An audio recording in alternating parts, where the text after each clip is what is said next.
Ahora hablaremos sobre el tema de los datos que se usan para medir la distribución del ingreso. El problema que tenemos con los datos de las encuestas de ingreso y gasto de los hogares en México es un aspecto muy conocido desde hace varios años con las encuestas de hogares. El punto es que estas encuestas de hogares tienen dos problemas fundamentales. Por un lado, al ser datos autorreportados, los individuos fácilmente tienden a mentir sobre su verdadero nivel de ingresos.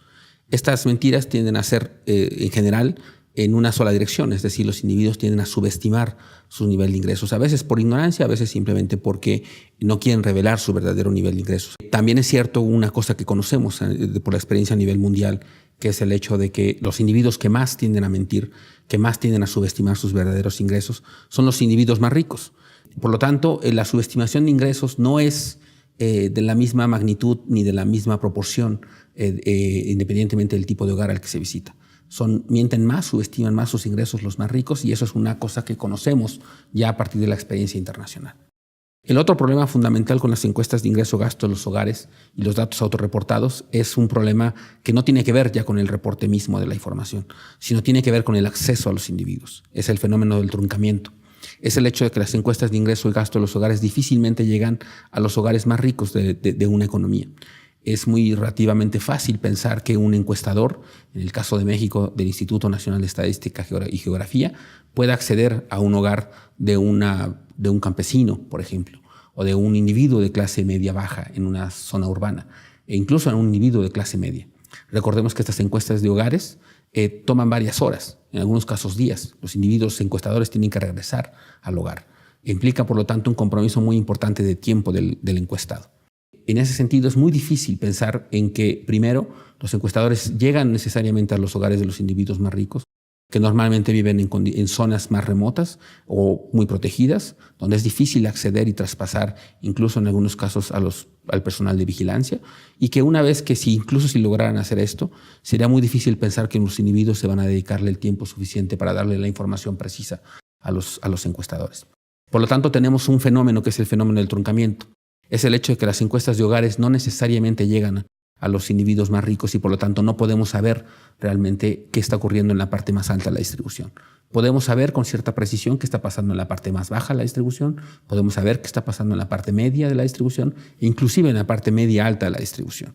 Sin embargo, es cada vez más difícil lograr acceder a la parte alta de la distribución, particularmente en una economía en donde prevalece la evasión y elusión fiscal y también la inseguridad y la violencia. Todo eso explica por qué razón entonces las encuestas de hogares tienden a subestimar los ingresos de los más ricos. Esto es cierto de México, pero es cierto en general en el mundo. El problema que tenemos en México, además, es que no tenemos una fuente alternativa de información sobre los ingresos de los individuos más ricos. En el mundo, este problema se ha empezado a solucionar con el acceso a la información fiscal. Como decía en otra parte de este curso, la información fiscal es muy útil, porque si bien puede ser también incompleta e imprecisa, es al menos más correcta, posiblemente es más precisa y posiblemente es más confiable que la información autorreportada. En el mundo en general, distintos investigadores han recurrido a solicitar esta información a las autoridades y la han conseguido. En general, en los países de la OECD, esta información es de carácter público, no necesariamente individualizada, porque no necesariamente queremos saber individuo a individuo cuánto gana y cuánto paga de impuestos, pero sí a niveles de grupos de la población, a niveles de grupos, por ejemplo, del 1% de la población, el llamado percentil, o grupos incluso del 0.1% de la población, que es un milésimo de la población. Esa información, que se representaría información agregada, no pone en riesgo el anonimato de los individuos, no nos da información individualizada de tal manera que no podemos saber quién es el que gana tanto y cuánto paga, pero sí nos puede dar información importante sobre la distribución del ingreso. Esta información, desafortunadamente para nosotros los investigadores mexicanos, no se encuentra disponible. La Secretaría de Hacienda recurrentemente ha negado el acceso a esta información bajo el argumento de que se violaría la secrecía fiscal, lo cual evidentemente es falso, puesto que no queremos saber el nombre específico de los individuos, ni siquiera los datos individuales. Pero en cualquier caso, el hecho que se haya negado esta información implica que los investigadores no podemos usar esta información y por lo tanto no podemos estimar exactamente qué es lo que está pasando en la parte más alta de la distribución. Este hecho, el que no podamos acceder a esta información, por lo tanto, limita las posibilidades de investigación del tamaño de la desigualdad en México. Pero las limita hasta cierto punto. Lo que hemos hecho los investigadores mexicanos, distintos investigadores, ha sido buscar formas alternativas para, una vez entendiendo este problema, tratar de corregirlo. En otro segmento hablaremos entonces de lo que se ha hecho para buscar corregir este problema. Pero podemos adelantarlo, qué es lo que se ha hecho. En primer lugar, sabemos que los datos de las encuestas de ingreso y gasto de los hogares subestiman de manera muy importante el ingreso nacional. ¿Cómo sabemos eso? Lo sabemos porque la evolución del ingreso promedio que revelan las encuestas de ingreso y gasto de los hogares es muy distinta a la evolución del ingreso promedio que revelan las cuentas nacionales. Las cuentas nacionales son mucho más confiables porque se obtienen a partir de diversas fuentes y nos dan una mejor idea de lo que pasa con el ingreso promedio de los mexicanos, por ejemplo.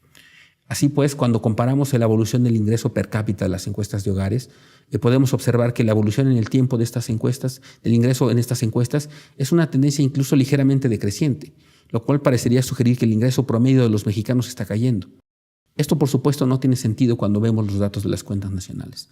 Los datos de las cuentas nacionales muestran un ingreso per cápita creciente. La gráfica que ven a continuación muestra estas dos tendencias. Por un lado, la tendencia decreciente del ingreso promedio derivado de las encuestas de hogares y por otro lado, la tendencia creciente del ingreso promedio obtenido a partir de las cuentas nacionales. Esta brecha que se observa entre las cuentas nacionales y las encuestas de ingreso y gasto de los hogares pueden responder a dos factores. Uno, a que cada vez los mexicanos mienten más sobre su ingreso y subestiman más su ingreso. Este resultado es poco justificado desde muchas perspectivas. La otra posibilidad, sin embargo, es que aquellos que tienden a subestimar más su ingreso, que son los individuos de mayores ingresos, por lo tanto, se están recibiendo cada vez un mayor porcentaje del ingreso nacional y por lo tanto esto explica la diferencia creciente entre una fuente y la otra. Esta es una posibilidad muy real a partir de otros indicadores que conocemos. En el otro segmento entonces hablaremos de qué se ha hecho para tratar de corregir esta brecha entre lo que reportan las encuestas de ingreso y gasto de los hogares y lo que se observa en las cuentas nacionales. Y por lo tanto poder ver qué implicaciones tiene esto para la medición de la desigualdad.